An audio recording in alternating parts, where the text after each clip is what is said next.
going on, everybody? Movie Fam here. Of course, I'm joined by my lovely girlfriend Maya, and we got a special guest this week. Old Natalie Myers, the lone corn child now. Yep. How's that cornfield? Lonely. Lonely. It's still up. It hasn't. We're not hitting quite fall, winter yet, so yeah, it's still lush and green. We actually, I had a gig. I won't mention the job; it's embarrassing. But we actually pulled off, and there was a huge cornfield, and we're just like, let's just run through the cornfield. Like, we were just effing around, and we just started running through the cornfield. And was like, you know what? If any of the kids pop up, I'm gonna shit my pants, and that's gonna be the end of that. All right, so last week I started doing the my top 50 horror films of all time. It was a pain in the ass. Really tedious process to narrow this thing down, but I did it because, god damn it, I love you guys and I want to, be a part of this community as well. So I wanted to join the group and do this right here. So last week we did 50 down to 41, and this week we're going to be doing 40 down to 31. Real quick, now you are doing yours on your channel, and be sure to check out Maya's channel. She's doing her top 50 over there. Natalie, do you have any favorite horror films? The Shining, Bride of Chucky, and Halloween 4 and 5. Alrighty. Not quite 50, but we'll go with it. That's great. Is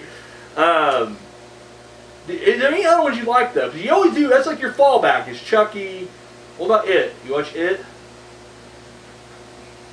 No. She has this weird, unnatural fear of Pennywise. It's alright, I'm afraid of sharks, so that's how we coexist together. Like y'all feel lately? Alright, so here we go. We're going to jump right into this right here. I think we're going to jump into this. Yeah. Alright, guys, at number 40, The Others. And feel free to jump in, guys, if you seen these movies or have any comments on them. I love The Others. This came out during the big, I mentioned this last week with Stir of Echoes. It came out with the whole, paranormal, boom of the late 90s with Sixth Sense and, Stir of Echoes and this and everything. And, but this was one of those that it came out and, spoiler alert, huge twist at the end. I didn't see coming. Like, literally. And that was at a time when, every movie had a fucking twist. Like, every movie had a goddamn twist at the end. Or something unresolved. And didn't see it coming. And literally scared me shitless. The old woman. The old psychic woman that you think, well, anyways. If you've seen it, you know what I'm talking about. Yeah, the scene where she pops up at the door, at the closet. Yeah, I don't jump now, but I get ready for that scene. Like, I know it's coming up. I'm like, alright, just don't jump. Don't jump. Oh, there it goes. Okay. Whew.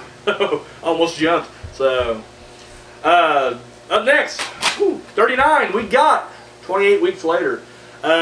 Maybe a little shocked that this is in my, made it to the, the big dance, the top 50, a sequel. But I'm a huge fan of this, and I didn't realize how big of a fan. I knew I loved it, and I always said, it's up there. In my opinion, it's on par with the first one. I think the first one is better. Spoiler alert, it's going to be later on the list somewhere. But it does its job as a sequel. It builds upon the story, and it makes, it made it more action-packed. It made it faster, scarier, It was just more bam, and I like that. Like, I was huge on that. And whereas I do like the first one better because we're focused on just these central characters, these, this group of four, this ragtag group of four who are just trying to go through this, post-apocalyptic whatever. And it had more emotion to it, more heart, and that's why I like the first one better. But the second one does not skimp on that. You still got, your central characters, but you also got a bunch of them that are just kind of thrown in just to be fucking killed. But I still love it. I love the distrust and authority that, this shows. Yeah, I highly recommend it, and yeah, boom, awesome shit right there. Alright, we're at 38, and that means The Grudge. This movie gets shit on, not totally, I don't want to act like I'm the only guy who can mean it. Now, definitely it has its following, but it does tend to get shit on as well. I like it. I like a movie, because that's one thing I hate about, Amityville, in the sense that, just get the fuck out of the house. Just leave. House of Haunted, alright, see you later. And I'll leave. Done. Movie over, roll credits. Part 2 is me at my new house. That's not haunted. I'm just like, yep, we're still alive. In the movie, and part 2 is over. No, with The Grudge, you leave, guess what? You're fucking dead. The curse follows you, and that is fucking brilliant. I love it. And then I'm just a big fan of Asian horror anyway. I love, I mean, I know everybody's like, it's a rip-off of The Ring. Well, no, it's a remake. But yeah, I mean, the whole long-haired dead girl thing, yeah, I mean, it all kind of originates from Ring or Ringu, whatever. But same time, it's a good rip-off. In fact, I wish people would rip it off. The One Missed Call remake definitely could have used the long-haired dead girl instead of whatever the fuck it was doing. Yeah, so boom. I definitely love this. I think the atmosphere is creepy. I think the story's well told. Love the fact that it's kind of all disjointed and, you know, it takes a couple of watches to kind of get it fully locked in, but damn good movie. Love it. I got one of my hairs is like locked in here, so it's pissing me off right now. Time for a haircut. It's time for your haircut, not me. All right, up next. Where are we at? That was 40, 39, 37. Thank you. 37. I just reviewed this not long ago. Hostel. Awesome. I'm not going to go too much detail on that because I already did a review for it, but yeah, fucking love it. Really good stuff.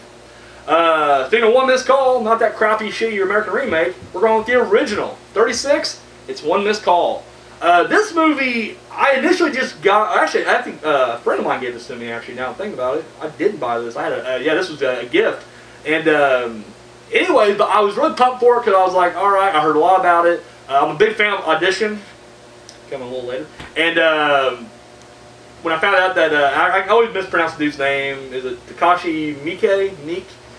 Whatever. Real big fan of his. And so I was looking forward to seeing this. And it did not disappoint. I love it. It really, I mean, I don't know, it has this weird, and spoiler alert, I'm sorry, but the ending, I love the way it ends. Like, it just has this kind of, what year just come out? I'm afraid to, I don't want to spoil too much. Does it make the 10-year requirement here? I don't even see a year on here. 2005. Yeah, this is 10-year. I'm spoiling it. The ending's so bittersweet, but I like it. It did remind me a lot of Audition's ending. Like, where it was just kind of like, it's an ending. It's not a happy ending. Like, you know, it can still go badly. And I just love the fact that that girl, when you kind of find out that, what's it called? You know, when basically when you make someone younger or weaker, your child, or in this case, as her sister, you keep making them sick or you injuring them just so you can take care of them. Like, that's fucked up, but that's what she did. And you find out that, you know, she kind of doing it to this cop that's been helping her. And at the end, the last scene is just her, like, giving the candy or whatever. And you're just like, fuck, like, he's trapped. But it has this kind of bittersweet. I mean, it's like it's coming from a good place, even though it's fucking sick and deranged. I still liked it. And on top of that, it was still creepy and scary. Like, it definitely has that, you know, J-horror atmosphere, and I love it. Yeah, damn good stuff. Once again, the American remake was just dog shit, and I did not like it. Speaking of dog shit, M. Night Shyamalan, right?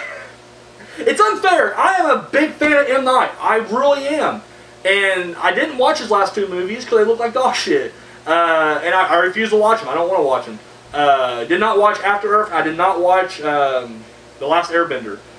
Because it just looked like a joke of a film. And it sucks because they bombed or whatever. And now he's kind of regulated to, like, doing, like, you know, straight to video. Or not, no, he's not doing straight to video. He's doing a Blumhouse. And I hope The Visit does really good. I really do, because The Visit looks creepy as hell. But it's like he's working with, like, a budget of under, like, $3 million. It's just like, he's definitely fallen in Hollywood. And that's sad, but I hope, you know, with The Visit, he can kind of propel himself back up. The movie I'm throwing out here is The Village. This is my favorite M. Night Shyamalan movie. The Sixth Sense is not on this list. I'm sorry to disappoint you. I know everybody loves The Sixth Sense. It's not a bad movie. I like The Sixth Sense. To me, it's just one of those movies that it was good, but I just felt like I liked the others, and Stir Echoes better. And it just seemed like this was the one that blew up and became the movie of that era. And to me, it wasn't. And then it became like everybody's like, well, M. Night just went downhill after that. I disagree. I think he's done better since then. And this being a prime example. The problem with this movie is, and I know maybe I'm kind of enabling this reasoning by putting it on the list, but it's really not much of a horror film. Yes, there are horror elements in it, but however, it was advertised as a straight up fucking horror movie. Like, if you go back and watch the trailer in the commercials, it was like, this is a monster movie, and there's a monster in the woods, and they got to defend themselves. No, it's not that at all. And yet there are elements of that in the movie, but it's not that movie, and it's a totally different story. It's a very moving, beautiful, lovely story. And I like that. That's what I like about it. I love that, the character you think, they definitely do a Hitchcock kind of thing here, where you kind of focus on Joaquin Phoenix, thinking he's the main character, and it turns out it's actually Bryce Dallas Howard. And I love that whole kind of revelation. In fact, she's blind, and she's going to, like, she loves Joaquin so much that she's going to enter these forbidden woods with all these monsters, and she's blind on top of that. And on top of that, the two people that go with her to like try to like, whatever, they abandon her. And then you're like, what the fuck? And still damn good. People will shit on the twist. I'm like, granted, M. Night is known for his twist. And, same time, I don't think I hurt it. I thought it was a decent twist. I thought it was a decent story. Yeah, definitely dug it. If you're gonna shit on for anything, just shit on for M. Night putting himself in that last scene, because it was just very unnecessary, but whatever. He's a director. Whatever he wants to do. The next one, what are we up to now? Keep track of that? 33? That can't be. That's 31, 32, 33. So 34, I don't own. 34 is Audition. I should own it. I don't. Yes. Oh, love it. From the same dude who did One Missed Call. And that's the same thing. I remember that was a movie I heard so much about. It was really overhyped. And I was like, oh man, it's crazy, I saw the scene. Where the girl puts the needle underneath the guy's eyeball, and I was like, oh my god, and I cringed just watching that, and I was like, I gotta see this movie. And then you get the movie, and it's like an hour-long, like, Lifetime movie, with nothing bizarre happening, really. With the exception of the phone call, like, when he calls the girl, and then the camera backs out, and, the dude's in the bag and everything. But other than that, it was just like this fucking drama, but for whatever reason, I knew it was coming. Like, I knew, like, oh shit, if I hang out, if I can just hang out for a little bit longer, if I can hang in there, it's gonna be some chaos. And sure enough, dude, the last 20, 30 minutes of this movie is just nuts. It's insane. And yeah, it's BK's masterpiece. That's how you pronounce his last name. Someone please give me the goddamn pronunciation of his name. I've been butchering this name for 3 years on the show now, and no one's yet to be like, damn, here's the correct pronunciation. No, I'm just butchering it. But yeah, no. It's his masterpiece. It's a great movie, and it's one of those that I will be pissed if they try to remake that, because America can't remake it. They just can't. It ain't gonna happen. So yeah, but big fan of it. So yeah, definitely need to get a hold of that. Don't have a copy of it yet. So now we're down to 33. Saw. This is a tough one, and to try to whittle it down, because my two favorites are Saw 1, Saw 2, and Saw 2 is just right there. Saw 3 is the best. It's definitely not. It definitely is. But even Tone Bell says so. I can't argue Jigsaw himself, I guess. But it's not my personal favorite. And Saw 3, or sorry, goddamn, see, you got me saying Saw 3. Saw 2 was so close. In fact, if I would have done a top 60, it would have been in the top 60. Because I think Saw 2 is a brilliant story. But this made me feel a different way. Like this one made me uncomfortable. Not only like in an awkward, like, oh god, but it just made me think like, shit, like what if I was actually in this? Because this is the first time I've ever seen a movie quite like this. Now, yes, they did rip off, elements of Seven. Yes, that's a rip off of Vincent Price, goddammit, The Abominable Dr. Fives. I get that, but I ain't ever seen those yet. I've only seen this. So this is the first time I've actually seen people having to like mutilate themselves to get out of a situation. Now it became commonplace later on, and gave birth to torture porn later down the road. But this is the first time I ever saw that, and it definitely made me think like, fuck, like if I was in that situation, I'd be dead. Could I kill somebody to get the key out of their stomach to save myself? If I was covered in this weird gas substance and had a candle and had to walk around with broken glass to find the combination to the safe to get the antidote, could I do it? Answers to these are no, I couldn't, and I'd be screwed each time. So no, I mean, for a low-budget movie, I think the story's great. I think Lee Wendell does really good. Like, I just remember reading like reviews when this movie came out, and everybody shit on Lee Wendell for his portrayal of Adam. I think his name was Adam in the movie. Doesn't matter. The other guy, the reporter, the guy who's like spying on Dr. Gordon, and I thought he did great in this movie. I definitely loved that character. He's a relatable character. But yeah, no, the original to me is the best. So it makes the list. 32. This is a movie that, it came out, I instantly hooked right in. I just saw a lot of, not just me, but a lot of kids that I knew at school in this movie. Like, it was just like every character is like a character I knew. Like, boom. And that movie is The Faculty. And yes, you're going to be like, but fam, that's just like The Thing, but set in high school. And yeah, it is. And it's awesome. Love this movie. Definitely kind of leans toward that sci-fi horror just a little bit more, but still horror. And love the cast. I think it's an incredible cast. Robert Rodriguez does a great job directing. It came out during the big Scream boom, and it definitely has like a Scream kind of vibe to it. But yeah, love the movie. Josh Hartnett's character is freaking awesome. You get the actual character name. Not gonna look on the back. But yeah, definitely dug that. And yeah, the movie itself is just really good. And it has the whole, like, you know, aside from the Thing, and of course, you know, the Thing has its thing too, but it had a very Invasion of the Body Snatchers feel to it, and I definitely dug that. The sense of paranoia, who can you trust, you know?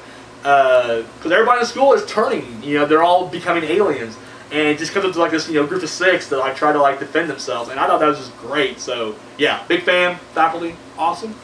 And finally, on today's countdown, number 31, we got the original Dawn of the Dead. The remake was almost on my complete list, and it got nudged. I'm sorry, it got nudged. Because I'm sorry, and don't get me wrong, I'm not going to turn into like, well, zombies don't run, blah, blah, blah, blah. You know what? Fuck off. I hate people do this shit. Yes, we all know that Romero zombies are true zombies.